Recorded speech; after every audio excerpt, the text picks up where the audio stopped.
잊지 말아야 하겠습니다. 하나님을 바라보는 우리의 시선이 이 예배 가운데 온전히 그분께로만 향하게 될 때 하나님이 주시는 은총이 또 여러분들에게 풍성할 줄로 믿습니다. 명절들 잘 보내셨습니까? 다들 얼굴에 기름기들이 많이 흐르시고 때깔도 참 고와 보이시고 참 멋있고 또 아름다워 보이십니다. 이렇게 1년이라는 어떤 시간들을 보내면서 주기적으로 찾아오는 어떤 명절, 이런 쉼의 시간들은 우리에게 참 복된 시간인 것 같습니다. 매일매일 반복되는 그런 시간들이지만 그 가운데서도 이렇게 또 날을 정해서 가족들이 모이고 또 쉼을 우리가 또 누리고, 물론 또 여러 가지 상황이나 형편에 의해서 이런 쉼을 다 온전히 누리지 못하는 분들도 있겠지만은요, 그래도 우리가 그런 시간들을 가진다는 것은 우리에게 중간중간 어떤 음악으로 치면 중간에 쉼표가 찍히는 것 같은 그런 여유와 또 감사함, 또 그런 기쁨의 풍성함들이 있는 시간인 것 같습니다. 추석 명절이 이 주중에 있었는데 워낙 이 연휴가 막 이어지다 보니까 내일까지도 또 빨간 날이죠. 그래서 이제는 도대체 이게 쉬는 건지 안 쉬는 건지 잘 모르는 그런 상황이 된 것 같습니다. 여러 가지로 상황들이 있지만 그런 상황들 속에서도 여러분들이 이제 또 일상의 삶에서도 또 하나님의 능력을 또 굳게 붙잡고 또 건강하고 또 평안한 승리의 삶을 살 수 있기를 주님의 이름으로 축원합니다. 어떻게 보면은 한 사람의 삶이라는 거는 굉장히 깁니다. 사람마다 다 다르지만은 짧게는 또 6, 70년, 길게는 8, 90, 100년 이렇게 삶을 살아가면서 인생의 여러 이렇게 굴곡진 삶들을 살아가지 않습니까? 평탄하게 아무 일 없이 살아가는 그런 삶은 없는 것 같습니다. 특별히 인생의 어떤 중요한 어떤 계기나 사건 또는 어떤 사람과의 만남, 그런 일들을 통해서 사람의 인생이 급격하게 바뀌는 그런 경우들이 많이 있습니다. 우리는 그런 것들을 갖다가 인생의 터닝 포인트다 이렇게 말합니다. 여러분들 한번 생각해 보세요. 여러분들이 살아온 삶의 시간들 속에 그렇게 뭔가 내 인생의 방향이 바뀌게 되는 그런 순간들, 그런 만남들, 그런 공부가 어느 순간에 있지 않았겠습니까? 때로는 그런 인생이 좋은 모습으로 확 치고 올라갈 때도 있고, 또 어떤 때는 또 그게 딱 꺾여서 또 바닥으로 내려오는 경우들도 있습니다. 신앙에도 역시 마찬가지죠. 하나님이 우리를 부르시고 그래서 우리 인생이 바뀌는 그런 소명의 순간이 있습니다. 또 믿음으로 잘 살아가지만 때로는 영적인 어떤 슬럼프, 침체기를 경험하다가 어느 한순간 말씀을 듣고 또 혹은 기도하거나 찬양하는 가운데 은혜를 받게 되어서 다시 또 회복하게 되는 그런 시점도 이런 터닝 포인트에 다 포함된다 이렇게 말할 수가 있습니다. 저는 오늘 이 예배가 우리가 매주일 드리는 그런 1년 가운데 또 주중에 어떤 한 예배이기도 하지만 이 예배 가운데 하나님께서 여러분들에게 이러한 인생의 반전과 회복의 그런 터닝 포인트가 되는 그런 은혜를 주실 줄로 믿습니다. 오늘 본문은요, 하나님이 부르심으로 인해서 이러한 인생의 새로운 전환점을 맞이했음에도 불구하고 그 기회를 잘 살리지 못해서 실패했다가 나중에 결국은 다시 한번 하나님의 부르심을 받게 됨으로 인해서 큰 그릇으로 쓰임받았던 한 사람을 소개하고 있습니다. 그 이름은 유명한 바로 모세이지요. 성경에 이 모세라는 이름이 등장하는 곳이 바로 오늘 우리가 읽은 출애굽기 2장의 말씀입니다. 모세라는 이름은 건져냈다라는 그런 뜻을 가지고 있습니다. 말 그대로 애굽 왕 바로의 딸이 갈대 상자 속에 숨겨져서 나일강에 떠내려오던 이 아기를 건져냈는데 그 아기가 바로 모세였던 것이죠. 그래서 그 아기에게 모세라는 이름을 붙여준 것입니다. 그 이후에도 이 아이가 자라나면서 이 왕궁에서 각종 애굽의 교육을 받으면서 이렇게 왕족으로서 성장해 나가게 되지요. 그런데 오늘 본문인 출애굽기 2장 11절에서 보시면 모세가 장성한 후에 한 번은 자기 형제들에게 나가서 그들이 고되게 노동하는 것을 보았다라고 말하고 있습니다.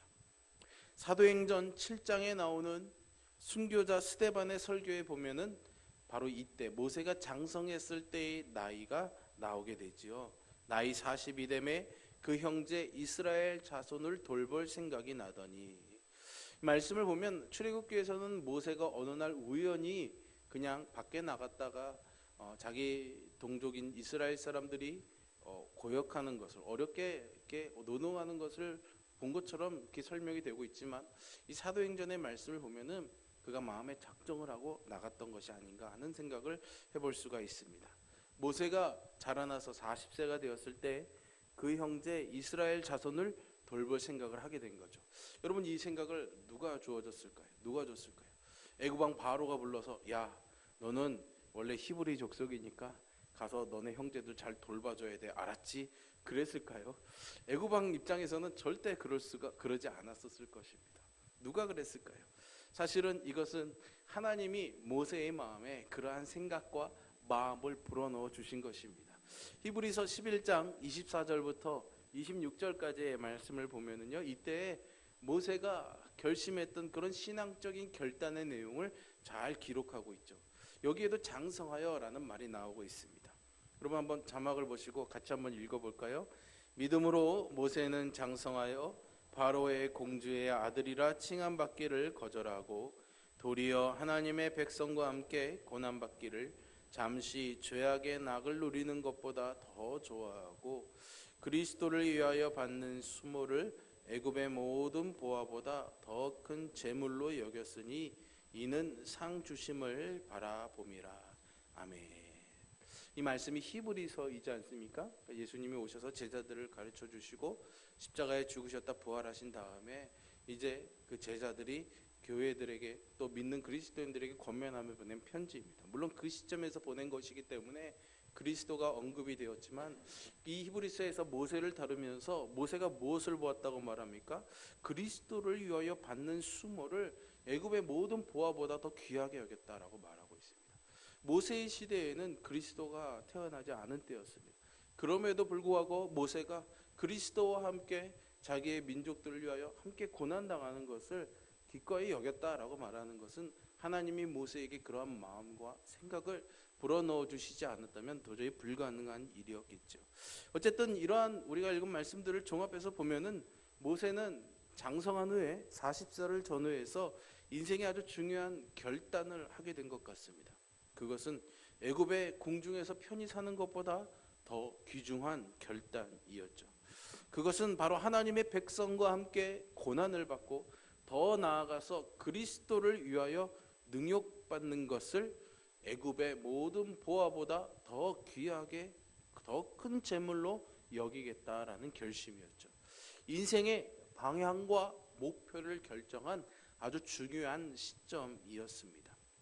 그러면 모세가 40살 이전에는 어땠을까요, 여러분? 그 이전에는 이런 생각을 전혀 하지 않다가 어느 날 갑자기 이런 생각이 생겨나게 된 것일까요? 상식적으로 생각해봐도 그것은 그렇지 않을 것 같습니다.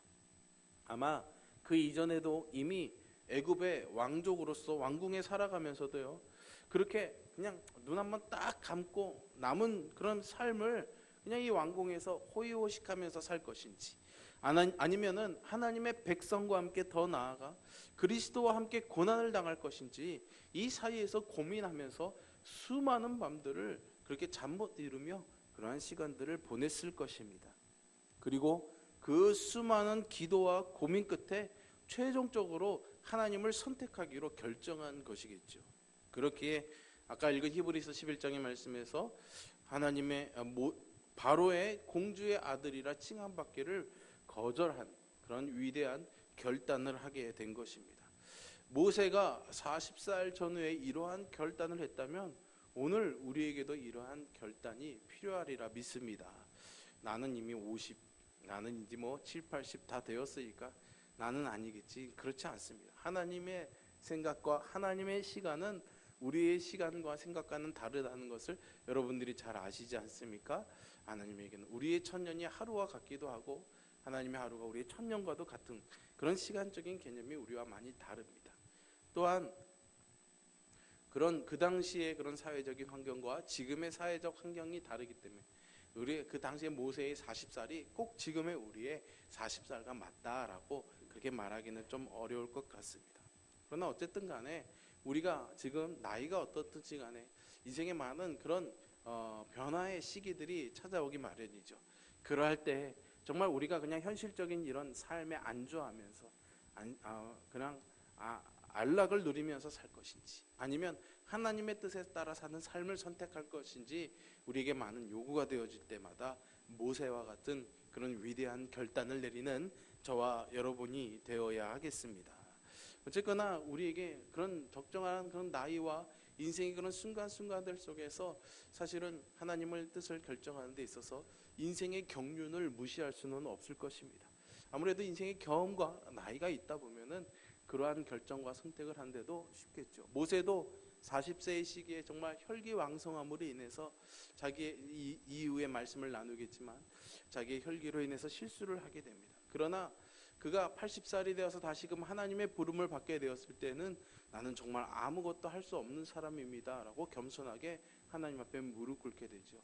하나님이 그를 만져주시기도 했지만 세월이 또 그를 그렇게 만져준 것이 아닐까 하는 생각을 해보게 됩니다. 그래서 우리의 나이에 맞게끔, 우리의 인생의 경륜에 맞게끔 하나님의 뜻에 맞게 살아가는 우리의 신앙의 태도가 아주 중요하죠. 우리에게 그런 나이가 참 중요한 것 같습니다. 그래서 공자는 제가 원래 공자, 맹자 이러는 거 별로 안 좋아하거든요. 대학 때 하도 이 공부에 많이 힘들어가지고. 근데 공자가요, 논어의 위정편에서요, 자신이 살아온 그런 인생을 돌아보면서 우리의 인생의 나이를 이렇게 표현했습니다. 여러분들 가끔 많이 들어보셨을 거예요. 15살의 나이는 지학이라고 합니다. 학문의 뜻을 세운다는 거죠. 제일 공부를 많이 해야 될 때입니다. 30세가 되면 이립이라고 하죠. 인생을 세운다라는 거죠. 이제 결혼도 하고 가정을 세우면서 자신의 인생의 길을 세워나가는 때이다라는 거죠.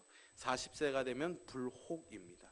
세상 일에 정신을 빼앗겨서 갈팡질팡하거나 판단이 흐려져서 유혹에 넘어가지 않는다라는 거죠. 50세가 되면요, 지천명입니다. 하늘의 뜻을 안다는 거죠. 인생의 의미를 비로소 깨달을 나이가 되었다라는 겁니다. 60세가 되면은 이순이라고 합니다. 귀에 들리는 소리들이 이제 거슬림이 없이 들린다는 거예요. 젊었을 때는 괜히 한마디만 들어도 막 욱하고 올라오는데 60세가 되면은 뭐 그냥 그렇지, 그러려니 하고 넘어가는 겁니다. 여러분 정말 그러십니까? 왜 아무도 대답을 안 하시죠? 70세가 되면은 고희, 종심 이렇게 표현하는데요. 마음에 그냥 따르는 대로 행동을 해도 어떤 이치나 법도에 어긋남이 없다라는 그런 의미입니다. 세상에 경험들이 많으니까. 그런 이제 도에 넘는 일을 스스로 선택하지 않는다라는 거겠죠. 아까도 제가 질문 드렸지만 정말 여러분 이럴까요? 요즘에 우리가 40세가 되면 판단이 흐려지지 않고 유혹에 넘어가지 않는 그런 불혹의 나이가 됩니까? 50세가 되면 하늘의 뜻을 아는지, 60, 70, 80세가 되면 정말 귀가 순해지고 어떤 일을 해도 법도를 넘어서지 않는가. 사실은 그렇지 않은 경우들도 많이 있는 것 같습니다. 작은 과사 부스러기 하나 가지고도 손주랑 막 싸우는 할머니들 계시잖아요. 별거 아닌 일 갖고 막 섭섭해 하시잖아요. 그렇습니다. 사람마다 경험과 또 여러 가지 상황들이 다르기 때문이겠죠. 그런데 여러분, 지금 이 시간 하나님의 말씀을 듣는 이 시간이 우리의 인생의 나이와는 상관없이 지천명, 바로 하나님의 마음, 하늘의 뜻을 아는 그런 위대한 은혜의 시간, 결단의 시간이 될 수 있기를 주님의 이름으로 축원합니다. 어쨌든 모세의 경우에는요, 40세가 되어서 그런 결심을 딱 했습니다. 그래서 자기 백성들이 어떻게, 자기 민족이 어떻게 살아가나 돌아보기 위해서 그들이 일하는 곳에 찾아갔죠. 그런데 하필이면, 사실은 하필이 아니겠죠. 매일매일 그렇게 살아왔을 것입니다. 그날따라 어떤 애굽 사람이 히브리 사람을 막 때리는 것을 목격하게 되고요, 이 모세가 욱하는 감정이 올라오게 된 것 같습니다. 순간에 혈기를 참지 못하고 달려들어서 그 애굽 사람을 쳐 죽이고 머릿속에 감추고 말게 되죠. 몰래 숨겨두게 된 겁니다. 자기의 죄를 덮어버린 것이죠. 그럼 아무도 모를 거라고 생각했습니다. 그리고 나름대로 나는 내 형제들을 위해서 나름 정말 내가 할 수 있는 가장 정의로운 일을 했다, 그렇게 생각했을 것입니다. 어쩌면은 모세는 고역하는 현장에서 자기 형제들이 억울하게 고통당하고 얻어맞는 그 모습을 보면서 그 순간 피가 거꾸로 쏟았을 것입니다. 동족이 얻어맞는 것을 내가 얻어맞는 것처럼 생각했겠죠. 그래서 정의감에 불타올랐을 것입니다. 그래서 달려들어서 애굽 사람을 죽여버렸습니다. 그리고 이튿날 자기가 사람을 죽인 이 사실이 아무도 모를 것이라고 생각했는데 바로에게 알려진 것을 알고 그는 미디안으로 도망가게 됩니다. 그리고 거기서 무려 40년이라는 시간을 양을 치면서 살아가게 되죠. 근데 여러분 한번 이 상황을 보십시오. 모세가 중요한 결단을 했습니다.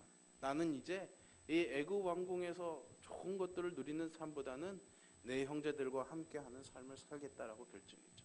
하나님이 보시기에는 모세가 정말 좋은 결정을 했고 정말 하나님을 기쁘시게 하는 결정을 모세가 한 것일 것입니다. 그러면 모세를 도와줘야겠죠. 모세가 어려움을 당하지 않도록 하나님이 지켜주셔야 하지 않았겠습니까? 그런데 모세가 자기가 정말 의롭다 생각하고 한 이 일로 인해서 오히려 더 어려운 상황에 몰리게 된 것이죠. 도망가야 되는 상황이 생기게 된 것입니다. 그러면 뭐가 문제일까요, 여러분? 뭐가 문제이길래 이런 상황이 되어버렸을까요? 문제는요, 목적은 좋은데 자기 힘으로 그것을 해결하려고 했던 것입니다. 지금 모세가 덤벼들어서 했던 이 힘자랑은 엄밀하게 말하면 자기 혈기입니다. 언뜻 보기에 정말 정의감을 분출하는 그런 영웅 같은 모습이라고 생각했겠지만 사실은 자기 힘으로 해보려 하다 보니까 살인자가 되고 만 것이죠. 예나 지금이나 사실은 내가 뭔가 선한 일을 하고 있다고 생각하는데 그게 잘 안 되면은요, 피가 거꾸로 쏟기도 하고 막 심장이 벌렁거리기도 하고 얼굴이 붉어지기도 하고 괜시리 손에 막 힘이 들어가지도 않습니까? 사랑하는 성도 여러분, 아무리 목적이 선해도요, 설령 그 목적이 하나님의 영광을 이루겠다라고 하는 것이다 할지라도 내 힘과 혈기로는 결코 하나님의 뜻을 이루지 못합니다. 이것이 하나님이 이 시간 우리들에게 말씀하시는 첫 번째 중요한 포인트입니다. 여러분, 야고보서 1장 19절에서 20절의 말씀은 이것을 우리에게 잘 설명해 주고 있습니다. 내 사랑하는 형제들아, 너희가 알지니 사람마다 듣기는 속히하고 말하기는 더디하며 성내기도 더디하라. 사람이 성내는 것이 하나님의 의를 이루지 못함이라. 아멘. 사람의 성내는 것이 하나님의 의를 이루지 못한다라고 말하고 있지 않습니까? 우리의 살아가는 삶에서 우리가 얼마나 이런 순간들을 많이 경험하게 됩니까? 당황스러운 순간, 뭔가 의롭지 못한 상황들을 만나게 되면서 막 혈기가 올라오고 분노가 치밀어 오르지 않습니까? 도대체 왜 하나님이 이렇게 내버려 두시는가? 도대체 저 인간은 왜 저렇게 사는가? 도대체 이 상황은 왜 이렇게만 돼야만 하는가? 마음에 막 불같은 일들이 일어나오게 될 때 우리의 입에서는 독설이 쏟아져 나오고 우리의 손에는 막 알지 못하는 힘들이 막 들어가게 되지 않습니까? 그런가 하면은 또 이런 순간들이 사실은 우리에게는 인생의 가장 위기이고 또 좌절감을 맛보기 쉬운 순간이기도 합니다. 그런데 돌이켜보면은 이런 모습들이 그냥 일상에서의 생활뿐이기만 하겠습니까, 여러분? 교회 안에서도요, 마음에 선한 결심을 하고 하나님이 주신 직분을 잘 감당하려고 해도 내가 주님을 위해서 뭔가 해보겠다라는 이 마음에 빠지다 보면은 모세와 같이 괜히 내 손에 먼저 힘이 들어가게 되는 경우들이 많이 있습니다. 그래서 내가 어떤 봉사하는 일에 빠졌는데 그 일이 잘 되면 괜히 그냥 심통이 나기도 하고 또 내가 들어가서 잘 되기만 하면은 또 괜히 박수 받고 싶은 마음도 생기기도 하고 막 그렇지 않습니까? 이런 마음이 드는 것은 사실은 내 안에 내가 살아있기 때문입니다. 내가 하는 일에 주인이 되어 있기 때문이지요. 그러나 사실 엄밀하게 말하면요, 우리는 우리 스스로가 원래부터 주님을 위해서 뭔가 할 수 있는 그런 능력이 있는 존재들이 아닙니다. 내가 뭔가를 한다는 것은 사실은 알고 보면 주님이 그렇게 할 수 있도록 우리에게 은혜를 주셨기 때문인 것이죠. 내가 뭔가를 해보려는 그런 마음이, 그리고 그것이 주님의 영광을 위한 것이다 할지라도 그것이 내가 하려고 하는 것이 된다면 육체의 소욕이 될 수밖에 없습니다. 그래서 피를 부르게 되는 거죠. 모세와 같이 사람을 죽이게 되는 것입니다. 아무리 목적이 선하고 동기가 좋아도 내 힘으로 하려고 하면 그 끝은 절망과 좌절, 모세처럼 사고만 치게 되고 시간이 더욱더 뒤로 미뤄지게 되는 그런 결과만 낳게 되는 것이죠. 그러면 우리가 어떻게 해야 하겠습니까? 하나님이 하시도록 내어드려야 되는 것입니다. 앞에서 말씀드린 바와 같이 아무리 목적이 선해도 내 힘과 혈기로는 하나님의 뜻을 이루지 못한다는 것이 이 시간 우리에게 주시는 첫 번째 깨달음이다 한다면, 두 번째 깨달음은 아무리 목적이 선해도 하나님께서 하셔야 한다는 것이죠. 여러분, 이것을 잊지 마시기를 바랍니다. 하나님은 그것을 우리에게 분명히 말씀해 주십니다. 내가 한다 라고 말이죠. 내가 하는 일이다 라는 것을 우리에게 가르쳐 주십니다. 몇 가지 근거 있는 말씀들을 한번 볼까요? 예레미야서 33장 2절과 3절의 말씀입니다. 한번 같이 읽겠습니다. 이를 행하시는 여호와, 그것을 만들며 성취하시는 여호와, 그의 이름을 여호와라 하는 이가 이와 같이 이르시도다. 너는 내게 부르짖으라. 내가 내게 응답하겠고 내가 알지 못하는 크고 은밀한 일을 내게 보이리라. 아멘. 이를 행하시고 그것을 만들며 성취하시는 분이 누구시라고요? 여호와 하나님이시다라는 거예요. 그러니까 우리는 어떻게 해야 된다고요? 그 일을 이루시는 분께 부르짖어야 된다는 것입니다. 그분이 일하시도록 말이죠. 또 잠언 16장 9절은 우리에게 이렇게 말해주고 있습니다. 함께 있습니다. 사람이 마음으로 자기의 길을 계획할지라도 그의 걸음을 인도하시는 이는 여호와시니라. 아멘. 오늘 우리가 성시교독한 말씀이죠. 시편 46편 10절에도 이렇게 말하고 있습니다. 함께 같이 다시 한번 읽어봅니다. 이르시기를 너희는 가만히 있어 내가 하나님됨을 알지어다. 내가 문나라 중에서 높임을 받으리라.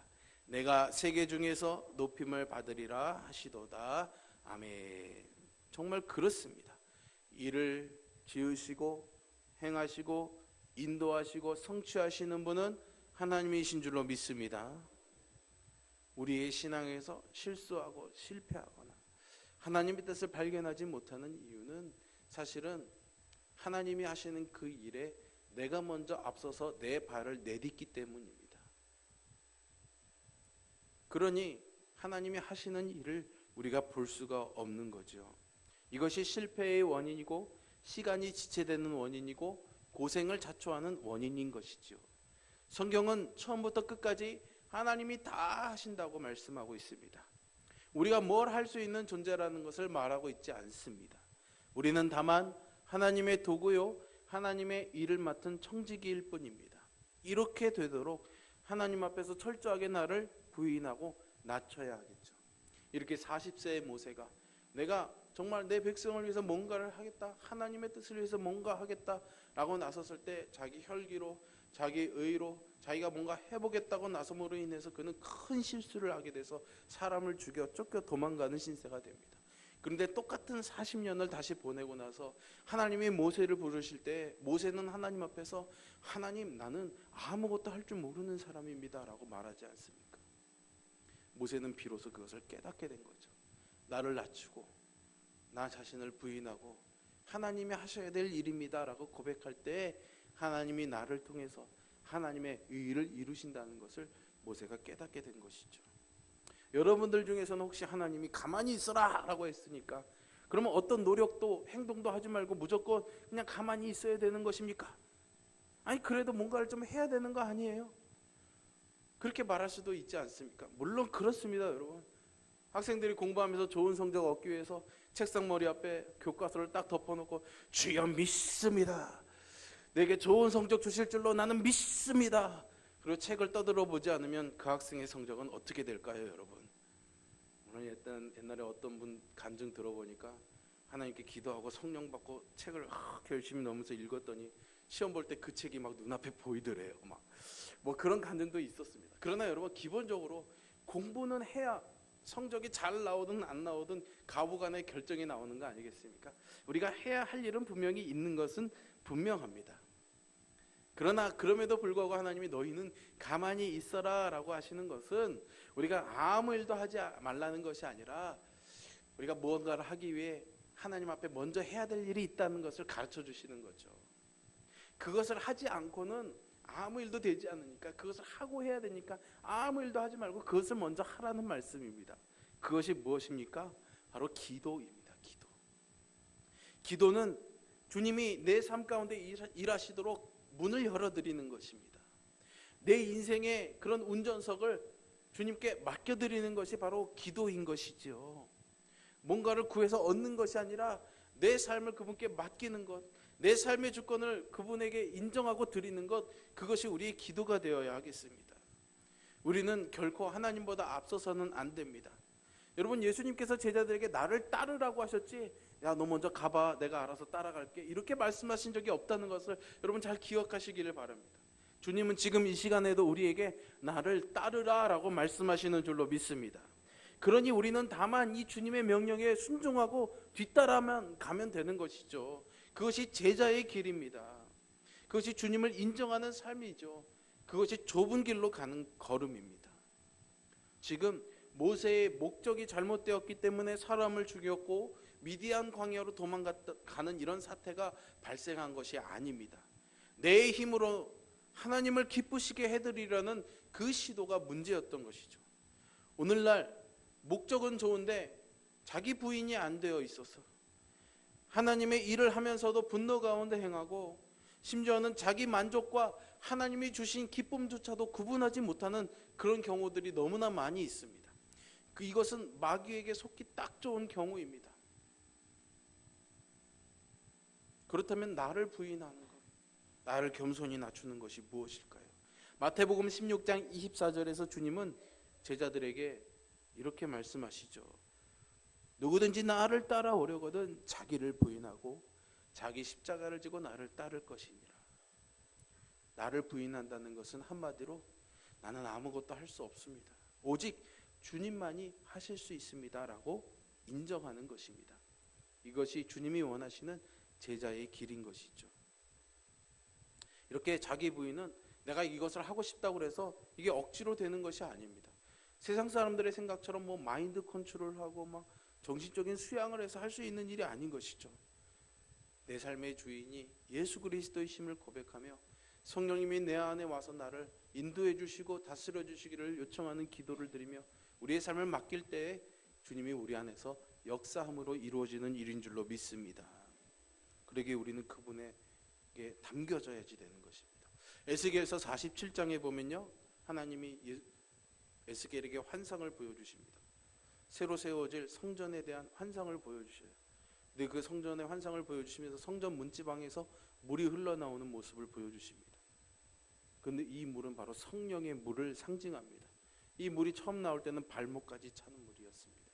그런데 점점 무릎을 차고 허리를 차고 마침내는 사람이 푹 들어가서 건너지 못할 그런 큰 강물이 되고 마는 것이죠. 여러분들이 지금 보시는 이 말씀처럼 말입니다. 즉 성령의 강물에 우리가 들어간다는 것, 그 물이 사람이 능히 건너지 못하는 깊은 강이 된다는 것은 우리는 거기서 죽는 것이고 성령님이 우리의 삶에서 살아셔서 역사하시고 행하신다는 말씀을 우리에게 보여주고 있습니다.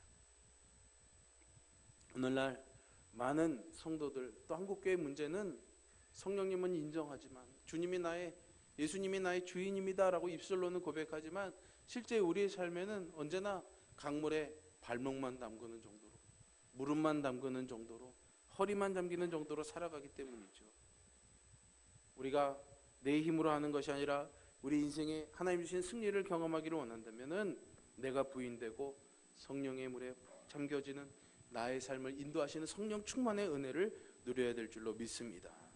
아무리 목적이 좋아도 하나님이 하셔야지 됩니다. 내 힘만으로는 안 되는 일이죠. 우리들이 정녕 주님을 위해서 남은 생을 살아가기를 원한다면, 이 믿음의 삶을 살아가기를 원한다면 우리에게는 모세와 같은 인생의 전환 터닝 포인트가 필요합니다. 그것을 위해서 우리가 부르짖어 기도해야 하는 것이죠. 우리가 기도할 때 주님이 우리의 인생을 노래하는 연주자가 되어 주실 것입니다. 주님이 우리의 인생을 인도해 주시는 운전자가 되어 주실 것입니다. 이렇게 될 수 있도록 여러분들의 기도와 결심을 주님께 올려드리고 성령 충만함으로 살아가는 귀한 삶이 되시기를 주님의 이름으로 축원합니다. 기도하겠습니다. 살아계신 아버지 하나님, 오늘도 우리에게 하나님의 인도하심 보여주심을 감사합니다.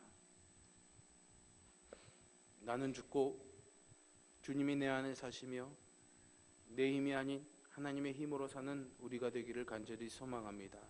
성령님, 우리 가운데 와 주시고 충만한 은혜를 허락하여 주시어서 하나님의 은혜로 살아가는 우리 모두가 되도록 함께하여 주시옵소서. 예수님의 이름으로 기도합니다.